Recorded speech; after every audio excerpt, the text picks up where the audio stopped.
परिणत बयसरे गछ लगाई अन्यमानंक पई उदाहरण पालटिछंती 80 वर्षर वृद्ध तांकु घारिछि समाज पई किछि करिबार निशा। भद्रक जिला चंदबाली ब्लॉक ओळग पंचायत साठी बंकुड़ा गाँवर वृद्ध सुभाष नायक सुस्थ परिवेश पई लक्षे गछ लगाइबाकु नेइछंती संकल्प। 2 वर्ष भितरे से 3000 गछ लगाई सारिलेनी।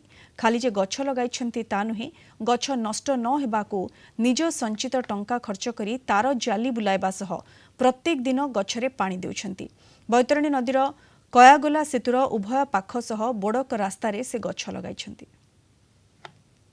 रोजगार करे सब से खर्च करे समय तो मोर काम कौन सकाल आसी गचर पा दिए कौटी बाड़ आ दीटा लोक मोर परमानेंट अच्छा से कम करते कष्ट मस्त जोगाड़ कर पैसा दिए। अच्छा धरमपुर पारी सब गछ 3000 भाया गछ से कर सारे रक्षणाबेक्षण तार जाली घूरवा सब प्रकार तो भल जीवन से बहुत कथा कर लगुन प्राय गछ रक्षणाबेक्षण भी नौ सकाल उठिक आसी डेली रक्षणाबेक्षण भी कर निश्चय आम निश्चय।